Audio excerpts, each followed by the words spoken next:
Hi, everybody. Welcome back to another episode of Devil's Advocate Trades Edition. Today with me is Chris Miller, and he is in the asphalt world. Thanks for joining us, Chris. Thanks, Lisa. It's great to be here. Yeah. Maybe I can just give the listeners a real quick rundown on where we sit in that kind of broad asphalt business. Okay. We specifically do infrared repair. In our opinion, it's cheaper to repair than it is to replace. And if you're going to do repairs, you may as well spend money on repairs that are going to last. So our patented made in Alberta technology is going to get people far better repairs that last far longer than traditional methods that people use these days.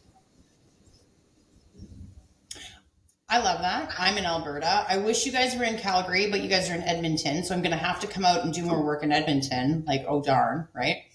Because you being in that space, and as I've kind of talked to you guys about, I'm a construction consultant inside the condo world. And condos are huge on quick repairs, quick band-aids, but they want them to last, and none of them ever do. There's always something going on with condo roadways. So asphalt is a big business for condominiums. And it's hard to find good companies that have good products. So that's amazing. I'm Yeah, for me, on that specifically, I guess two things. First of all, let the cat out of the bag here that we're going to be in Calgary next year officially. We've been doing a few little bits and pieces down there this summer. But no, with condos, like these are people's homes. Often decisions are being made by a group that might not include everybody. So, there can be kind of hurt feelings and people who get bent out of shape and bills that can get, well into 5 or even 6 figures if you're talking about full replacement of asphalt, right? So we were on a site today and, there was a couple of things they wanted to add last minute. We're facing the same, like we're obviously cooperating with the client, but we're seeing what they're dealing with firsthand, which is, trying to build a consensus to spend additional money and to make sure that there's value there. So, we were just getting things added on as the client went through because it was the first time they'd ever used infrared, and they have, as I'm sure you've seen, like a really poor taste in their mouth from prior asphalt experience in terms of people doing really poor tack and pack style repairs or what have you, cutouts that didn't really work. And so once they saw, the difference, they, brought the board together, built a consensus, and just started adding repairs because they could see that it was going to last. Yeah. So go through the infrared aspect because I don't think everybody knows about it. And I'll be honest with you, I don't know too much about it. It's the first I've ever heard of it. It's really, the thing for me, and we were at a large grocery chain yesterday, just looking at a nearby business, and I noticed some repairs going on there, and it was from a traditional, asphalt repair company. And so there's like all these people on the site, there's all this stuff going on, and, it was a very busy place, right? And so one of the things about the way we do things is that we have one large truck. It comes with a trailer that has a roller and some other tools and whatnot on it. But it's only 2 technicians in that truck, and they can fix, a 7x5. We heat 8x6, but they repair 7x5 area within 25 kind of minutes. So they're able to move through a site quite quickly, and we end up doing a lot of drive-throughs and stuff like that because of the the lack of impact, I guess, to the business, like far, less impact. But the concept is they come in, we have a 6x8 panel that gets lowered down from the truck onto the asphalt. We heat it up, at 1600 degrees Fahrenheit or what have you, because the bitumen's still in asphalt that's sitting on the ground.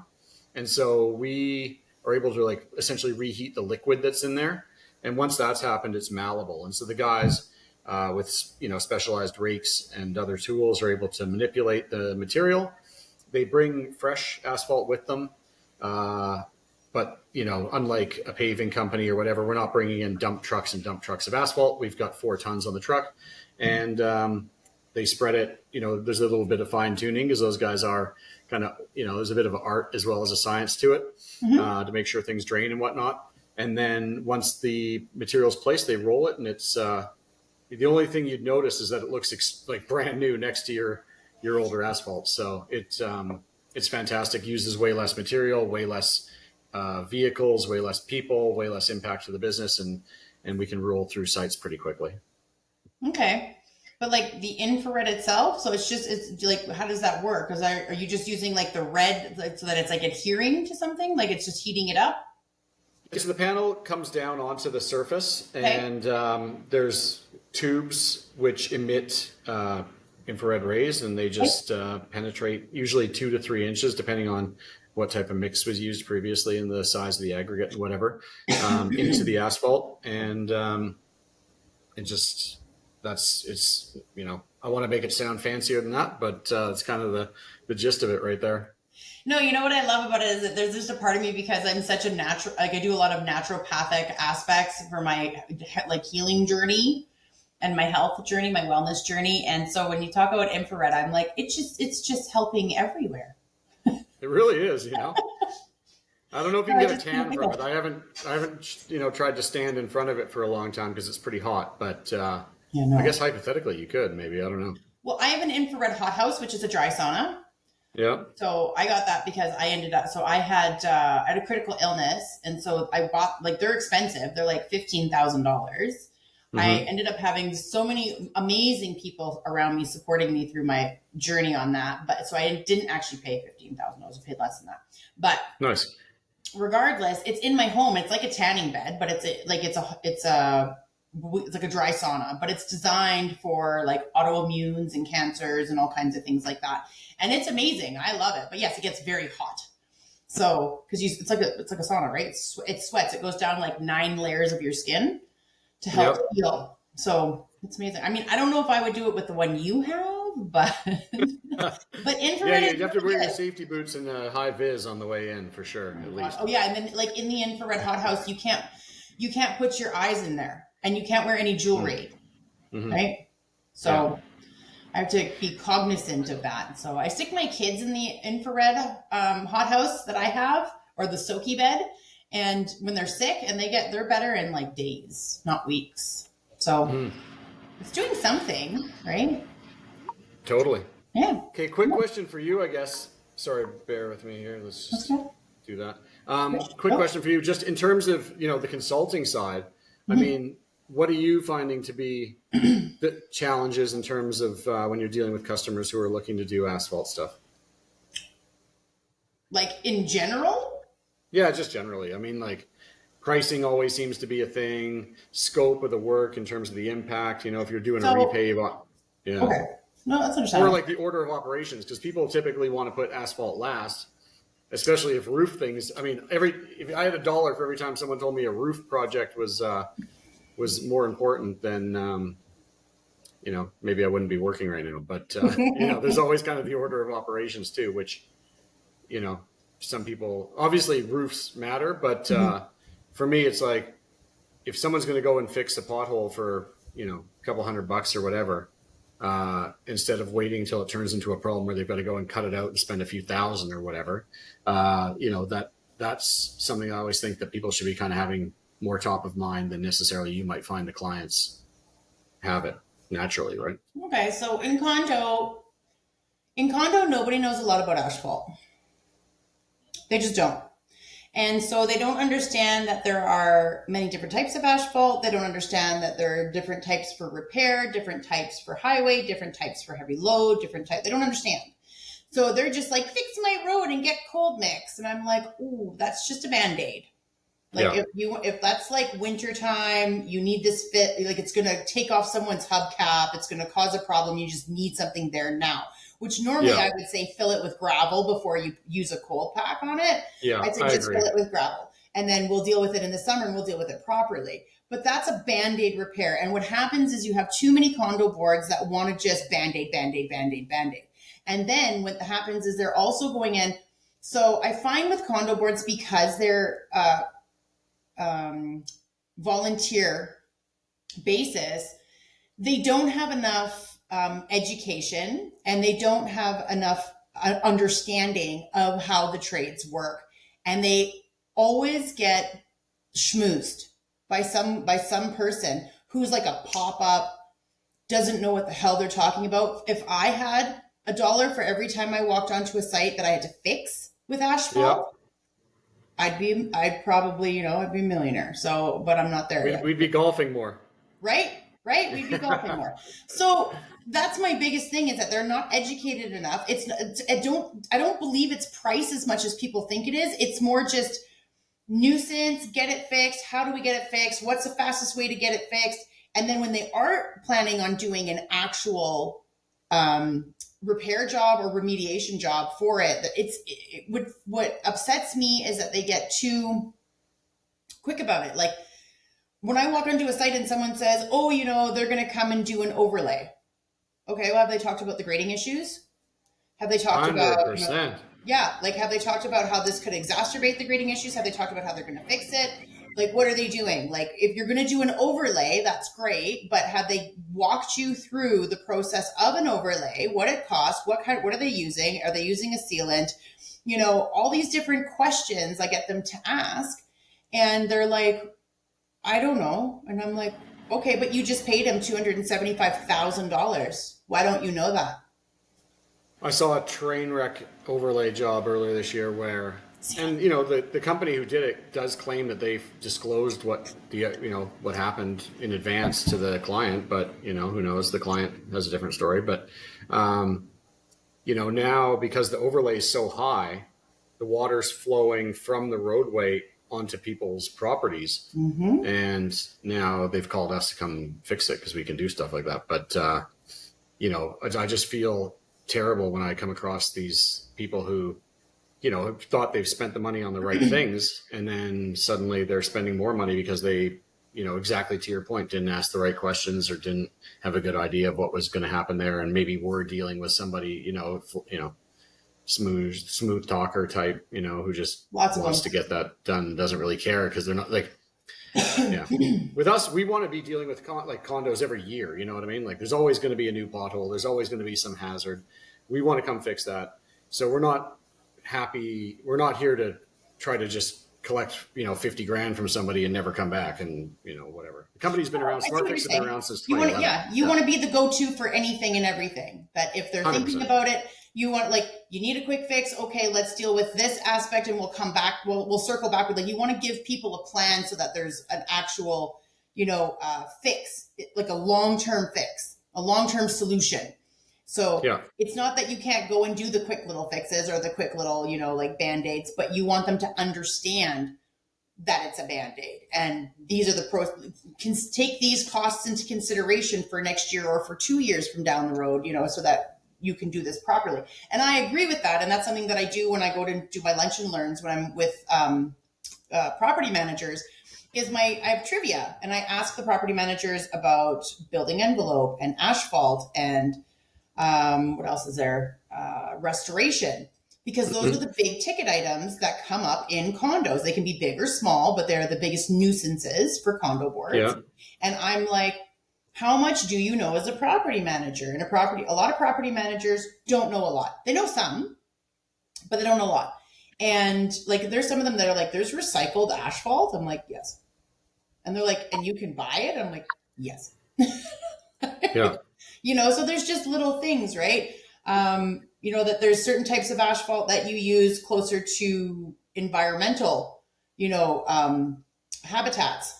So, and I'm like, yes, there's lots of different types of asphalt. This is why we have professionals. And if professionals don't know more than they should about asphalt, they don't know what they're talking about. That. And that's the other thing is that these people are really good talkers, but then they don't pay attention to their people on site.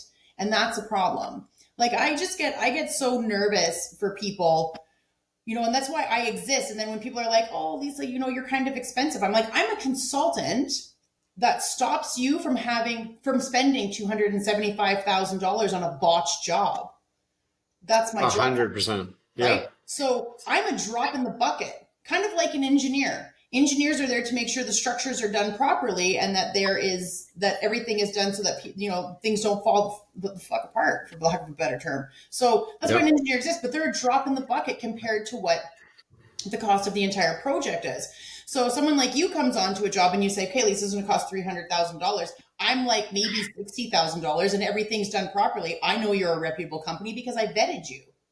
I went out, I looked at your sites, and that's the kind of person that I am. So when people say to me do you vet your contractors? I'm like, absolutely. Like, Chris, if you and I are going to run around and help each other do business, you better believe I'm going to go to some of your sites. I'm going to come to your facility. I'm going to look at your equipment. I've met some of your people. I know they're happy. So that's a good thing because, there's the people. If your people aren't happy, that speaks volumes of the company. Obviously, there's some sort of internal dynamic that's not going well. And your people were actually quite totally. So I don't know. I mean, Julian's really quiet, So yeah, he's doing all the heavy lifting right now while I'm here doing this, So yeah, well, he's ops guy. I left him on site. I'm teasing. But he's having fun because he's ops, right? An operation. Like I said to him when we were golfing, I was joking. I was like, I was an operations director. I'm like, you're basically the janitor. Yeah, he's always cleaning up messes. Well, when there is one. That's what it is. I'm like, he's like, yeah. He's like, I'm putting out fires. I'm like, oh, you're a firefighter. You're a firefighter today. He's like, yeah. Well, I think he's spoiled today because we just bought ourselves a brand new milling machine. Nice. And so we actually had the whole crew. I mean, everybody was on site today at one point checking out what we're up to and just seeing the machine in action. There's like a lot with these condos. I mean, another thing is that you find a lot of them kind of like a concave kind of swale or what have you, depending on which way it's pointing or whatever. But in their drive aisles. And when these things get left and, no one's done crack fill or anything for a number of years, you can find that you kind of have like just so much cracking and whatnot that's down in that middle area or where the water's been sitting maybe. And that's why it's cracking as well. Yeah. And so for us to be able to come in and mill just provides like a very cost effective repair where we're doing like a 2 foot wide or a 4 foot wide or a 6 foot wide repair and running whatever it is, 20, 40, I don't know. Sometimes those things are like hundreds of feet long, right? And, we just got to make sure we're kind of pairing the solution with the client's needs. But anyway, Julian's off testing out the new equipment with the guys and the ladies and the whole team, and everyone's just having a great old time out there today. So hopefully the weather holds up. We got to have some fun, especially when you get new equipment and everybody gets to go take it out and give it a whirl. Gotta do that. Yeah, that's what people want to do, And investing in the business is key. I mean, one of the challenges right now that you might find with people who need large construction equipment is like a lot of this stuff comes from the States and with tariffs and whatnot, like in the FX where it is, we're seeing, higher costs for equipment and parts and maintenance. And so that's another reason why I think, it's going to be an interesting time kind of going forward in the construction biz in terms of who is able to continue, operating and playing because they have the balance sheet or the, revenues or whatever to invest and to put money into the business and make sure that they're there to just satisfy the client, So, and I mean, almost every business, I guess, can probably say this, but with, asphalt and with construction, you're kind of only as good as your last job. If you go in there and screw something up really bad and treat the customer badly,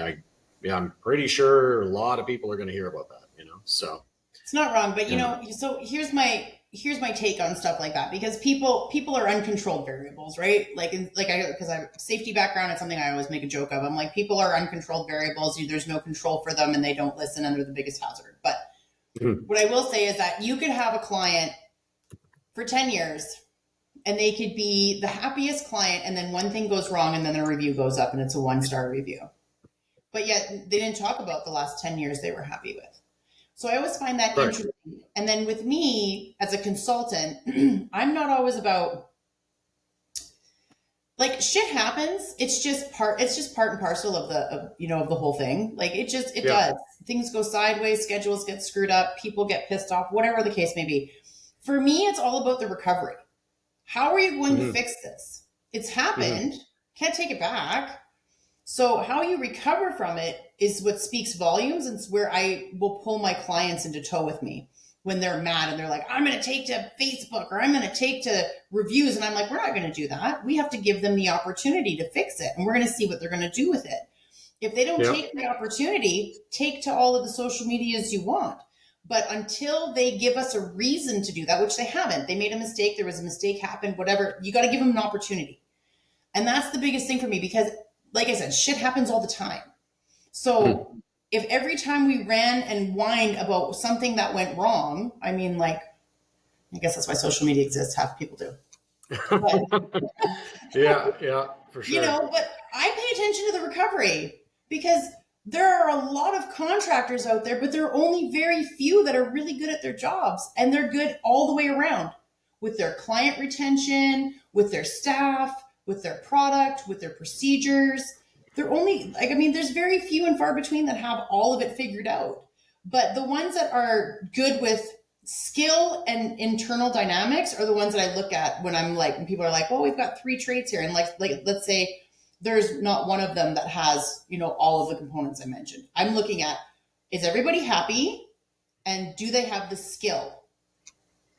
Because if they have the skill and everybody's happy, I mean, everything else is kind of like a system. Like, I mean, as a safety officer, I'll bring in my safety packages and be like, you fall under this.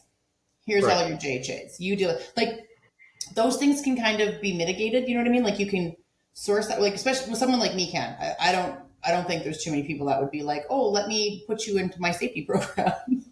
I think you just hit the nail on the head with all of those things, right? Like, you can tell if they've treated their staff well because people have been at the company for a long time. Our most senior technicians have been there, I think, since the year or the year after the company was founded back in 2011. So clearly that, they're sticking with us for a reason, The safety and procedure stuff is so critical because you can't operate on these sites unless you have that, So we do work for, some large companies that have very strict policies about the things that, people are doing for them. But needless to say, like, we're talking like double hearing protection, double face protection on stuff when you're, say cutting the asphalt or, blow packing to clean the area. Cause like they don't want people's hearing being damaged, And so if you can't adhere to that and you don't have people who are trained and understanding of the different client kind of expectations, then that's problematic as well.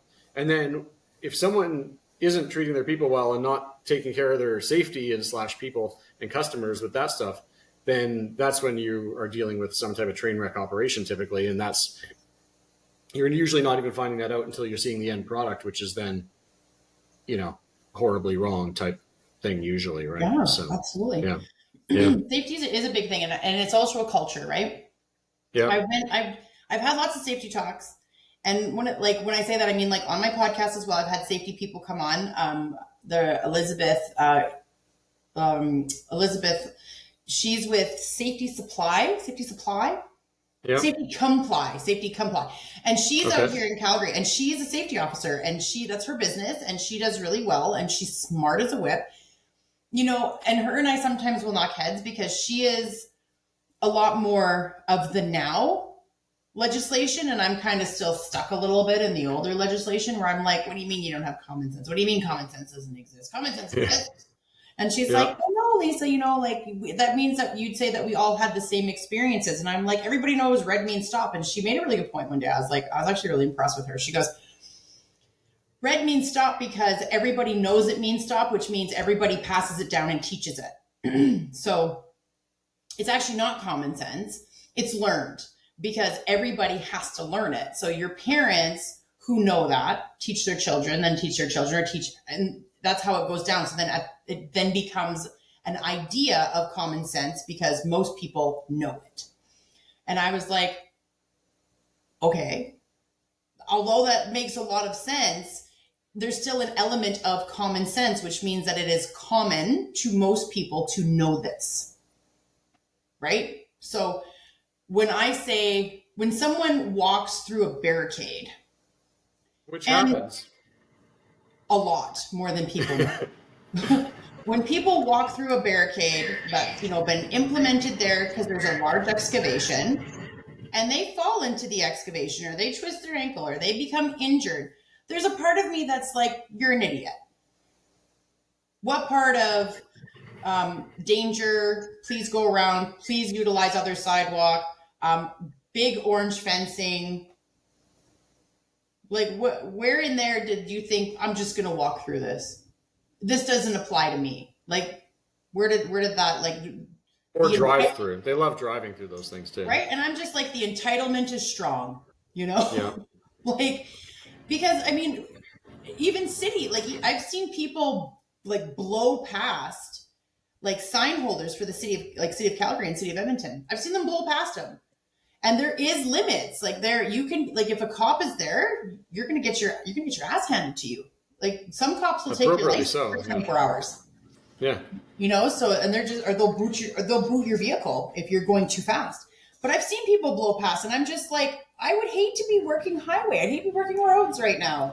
Like this is awful. You know, all they gotta do is stand there and hold a sign, but they're actually putting themselves in danger every single friggin' day because they're dealing with traffic, they're dealing with people that operate vehicles.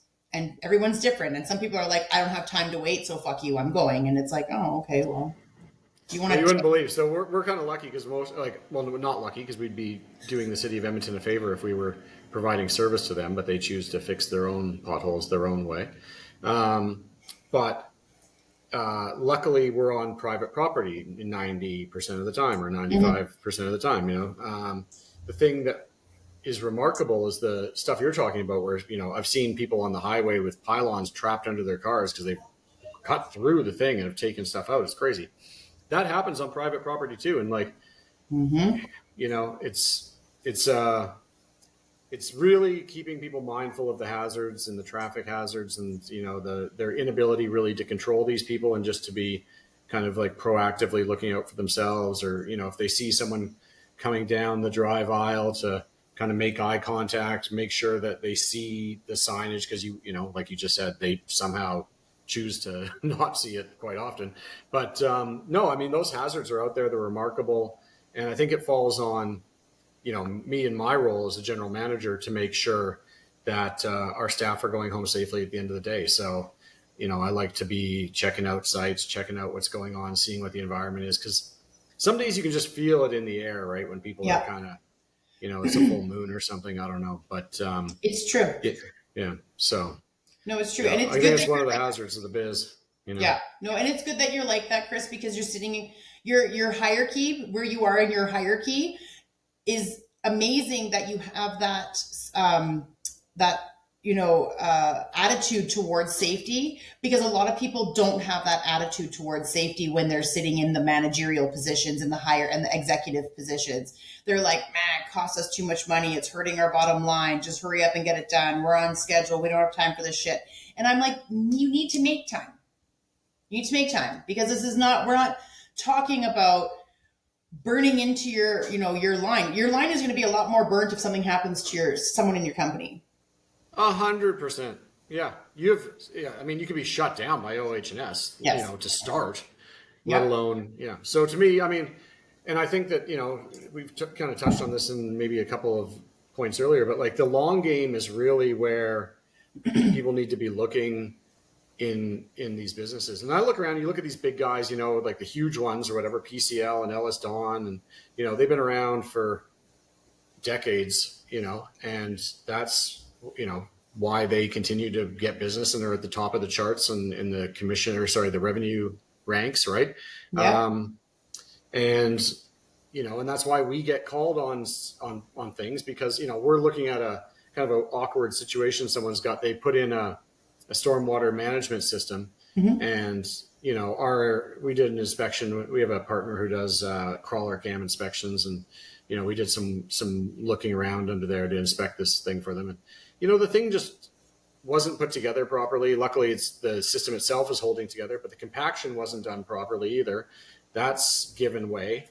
And, obviously your first step would be to go claim against the existing person who's provided the service. But if they're out of business, they're fly by night or whatever, then you're paying again, And so I think the one thing for me is like, I face those same pressures, right, in terms of the stakeholders who own the company, right? I've got to answer to them in terms of profitability and whatnot.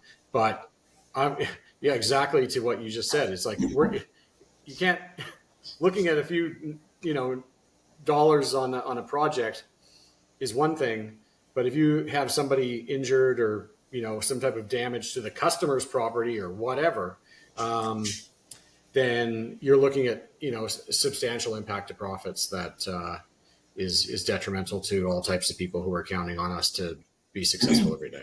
So So this is like, and this, so there's two things that I'll say. So on one hand, if it always comes down to money, it's like, if you get too many claims, your WCB rates go through the roof. Mm-hmm. Yeah, Number you one. lose your core or whatever. I mean, You can lose core, absolutely. yeah, You can lose core, because then they're going to send in an auditor. They're going to send in their auditor, right? yeah, They're not going to be like, oh, sure, well, you can just do it. No, they're gonna force you to. They're going to say, here's a list, pick one, and yeah. we're going to send this person out because you're not doing something right. Because then and they can do it at pretty much at any given time. Now, of course, if you have core, it's every 2 years internal, 1 year external.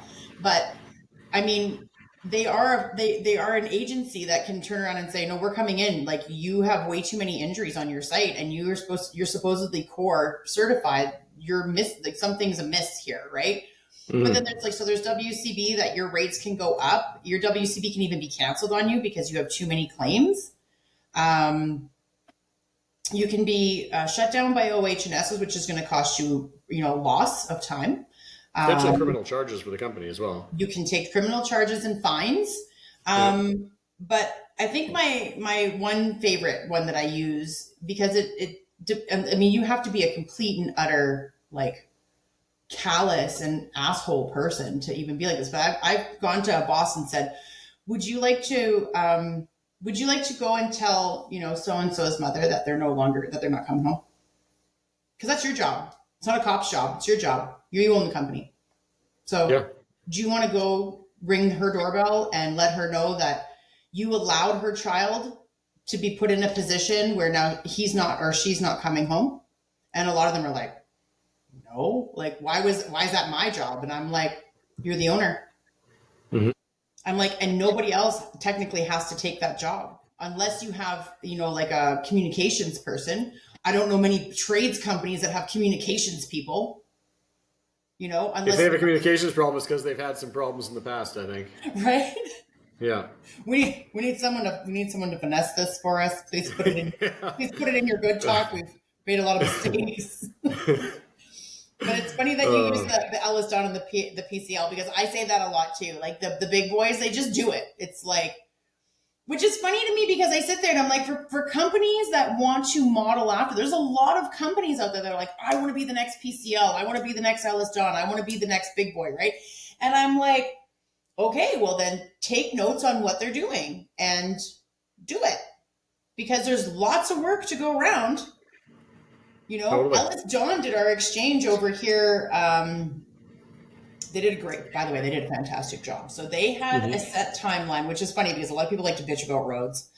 Yeah. But so I'm in Airdrie, and we had a bridge and what do you call it? Like an overpass that Yeah. was created by Ellis Don, and they said it would be done in a year. It was they actually not only hit their timeline, we got it before.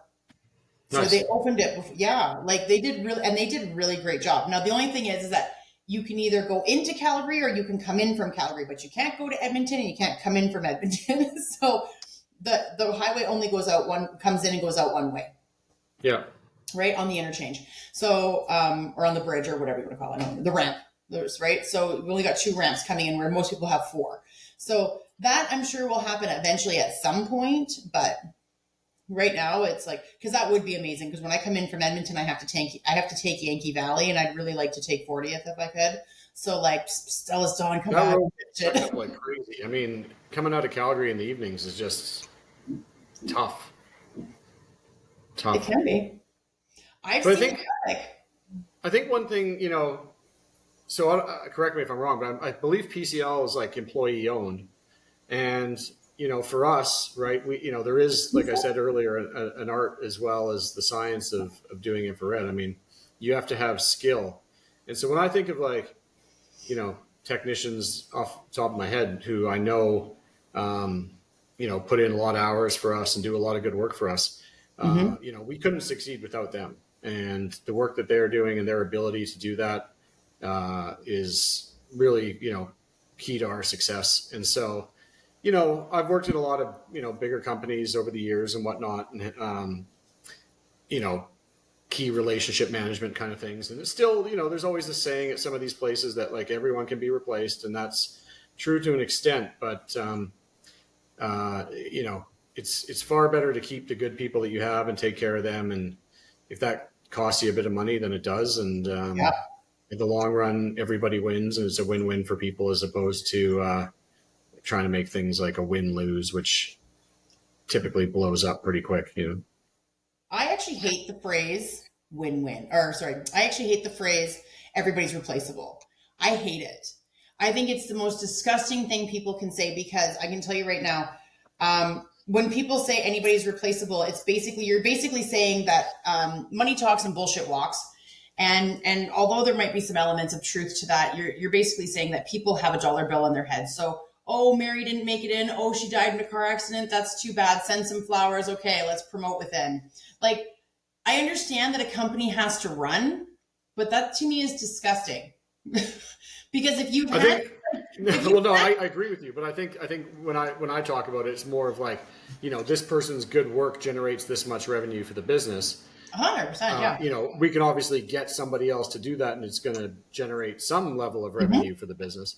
But the cost, like, especially these days, I don't want to get too far off piste here, but like these days, you put out an ad to hire somebody, and you've got just like a disgusting number of CVs that are coming in, resumes that are coming in, with people that are not qualified at all and often have all types of issues, and that's why they're currently not already working at a good company.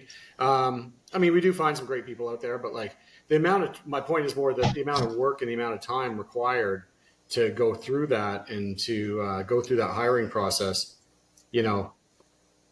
sure, everybody's replaceable, but it's a pain in the ass to do it, if you excuse my French there, No, it's all good. We're uncensored. But my point is that I hate that phrase, because there are moments where it makes sense to me, but in general, there are some really amazing employees that you can't replace quickly.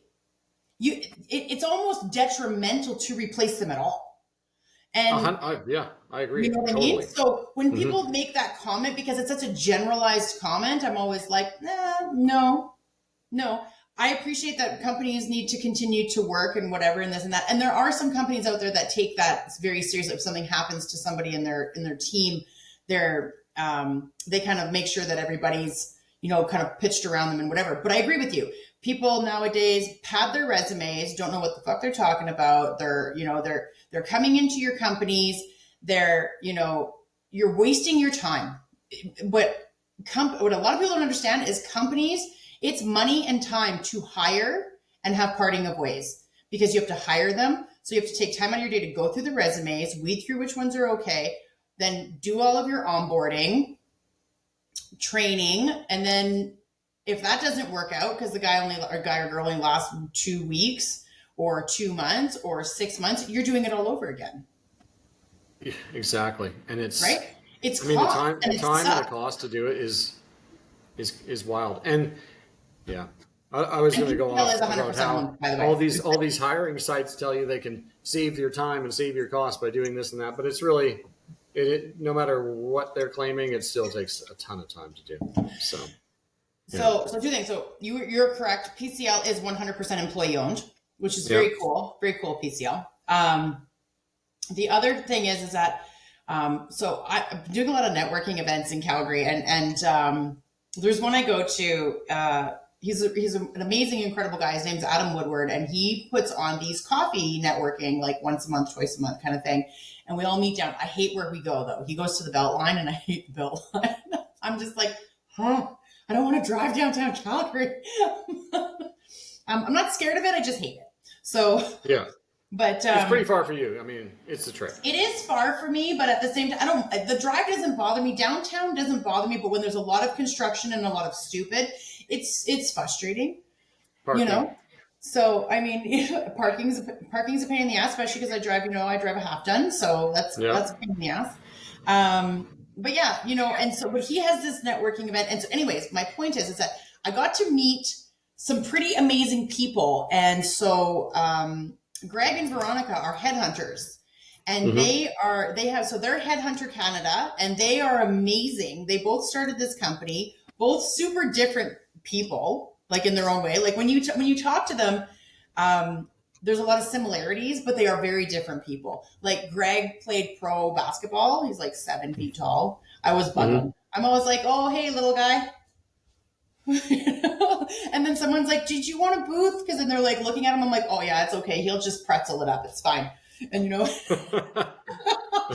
he's such a good guy. He's so easygoing and he's a nice guy. But the nice thing I like about headhunters, and this is where I think more companies should look into a headhunter for. I don't know how much they cost. I don't know, but I know that for my I don't know company, either, actually. I would get a headhunter, and I'll tell you why. Because my other girlfriend Sabrina also does it as well. She's with a company as well. But so these guys are amazing, and what I like about them is that they're keeping it more hands-on client-wise. They want to know that not only the person they're placing, but the client they're placing them with always has contact with them. It's not like, okay, we're done. It's how's it going? Is everything okay? Are you happy? On both sides. And that was something I really admired about what they were doing. I was like, that's really friggin' cool that you're going to stay in contact. Because a lot of people are like, okay, well, I've done my job. You wanted person A, I brought person A, and I brought 3 of the person A's, and here you go. But headhunters, their jobs are a little harder. They have to actually dig. They have to creep the socials. They have to, go and ask. Like they have to actually go and find out because they're being paid to make sure that this person isn't an idiot. 100%. Or you hope so anyway, right? We all hope so. Like you can't be like, oh, I found a job on Indeed and my buddy. Like we're over that. Yeah. Well, let's touch on Calgary for a minute. So for us, I mean, so one thing, the founder and has this view that we should be doing more business in Edmonton than we are. I mean, we are doing business. Everything's fine here, but he's like, we should be growing here. I want to see more growth here, but with all these acquisitions that are happening in the property management space and with the large REITs and whatnot that we provide service to, I think more and more people are looking for kind of a uniform product in multiple jurisdictions. And so, Calgary, we're going to be offering service, full time for next season, starting in the spring. We are doing a bit of stuff down there right now. And, I think I'm going to be probably seeing you hopefully at this, the construction show in October, like the 3rd and 4th, I think it is. The Alberta Condo Construction Expo or whatever it's called. It's the CCI South does it. Yeah, ACR. ACR. I think it's the 24th of October. Yes, you'll see me there. I'm a sponsor. Yeah. So looking forward to coming down there and kind of meeting the people and seeing who's down there in terms of, it's a very tight knit community. I guess maybe we can bring this back to where we started, and that's like condos and servicing condos. And you want to get in with property managers. Sorry to cut you off. You want to get in with property managers. So, I could always, talk to a few of my property management firms right now that are doing golfing in September. Did you want to come to Calgary and do some golf and meet some people? Oh, we'll see about that. Maybe we can take that offline. But no, certainly I agree. Property managers are critical to our business. But my point was more of that these people want the same service in different jurisdictions. They know that in Edmonton, they can get us to do repairs on parking lots and that the client is going to be their end clients are going to be happy. That the product's going to be good. The service is going to be good. So to me, the way I see growth for this business in the future is just being in these other jurisdictions. And, maybe it doesn't have to be like a full construction suite. Like we don't have to be doing, full paving and everything in every single jurisdiction, but we should be doing our patented infrared process in every jurisdiction that we're operating in, because that's what the clients are, know us for, and that's what they want to see. So, so I'm quite excited to be going down to Calgary next season to be doing this. It's the Condo Expo here in Edmonton's in May, so that's a bit better timing for us. But it'll be good to get down there and see everyone and see. I think it's kind of a tight knit community, and you can correct me if I'm wrong, but I've noticed at the Edmonton Expo, it's you see the familiar faces, and it's kind of handy for us too, where say we need somebody else to provide some service on a project that we get from a customer. We need to be able to tell a customer, hey, you can call these people. Usually the members of CCI, have kind of been around for, long enough. It's sort of like a mini vetting process, right, in terms of that community. And it's just great fun to see everybody on, whether it's the Friday drinks at the Edmonton one, or I don't know if there's something down there. I've obviously got to get my schedule together for the end of October there, but I'm quite excited to come down and see everyone and kind of meet the people and get it's kind of like the champagne cork going. I hope for kicking off the new venture down south, and then Yeah. beyond. Yeah. Obviously, I love Alberta, but there's a big country. Canada's a huge country with a lot of bad weather. We're destroying roads and parking lots everywhere we go. Right. So, You're like, yeah, I'd love to be in all these jurisdictions, but again, making sure we're delivering the consistent service, making sure we've got team members who are trained properly on how to do this, have the knowledge and the skill, and the managerial infrastructure and the systems and all those things that we talked about. Once you get out of, there's so many different jurisdictions in Canada. I know the current government's talking about trying to harmonize some things between provinces. It would be great to see a bit more of that, because I know it's like WorkSafe BC is different than WCB, different than Alberta Construction Association, all these types of things. They probably do things differently in Saskatchewan. I don't know, but I'd assume that as a base case. And so, the world's kind of our oyster, as long as Mother Nature's continuing to provide this tailwind of destroying asphalt every winter for us, okay. I know, I agree. And well, like, there's other like Quebec roads are awful. I believe it.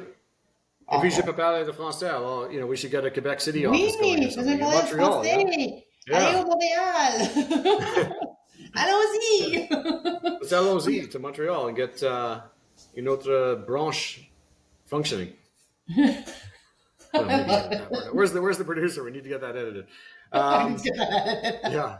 So Lisa, this has been fun. Thank you so much. My phone's kind of blowing up, so I don't really want to be that person that jumps out of the airplane. But we're gonna wrap up. Yeah. And thank you for being on with me. I super appreciate you, Chris. And I look forward to having you come down to Calgary, and we'll make sure we get you what you need. Okay. Okay, Lisa, thank you so much for your help. This has been great. I hope anyone who's taken the time to listen to us has found some value. I appreciate that. Hang tight for 1 sec. Okay, everybody, thanks so much for joining us for this episode. I hope to see you guys next episode. You guys can always reach out and get any information you require about any of my guests if you're looking for any of their services. So Lisa at lpmenterprises.net. As always, don't do anything crazy.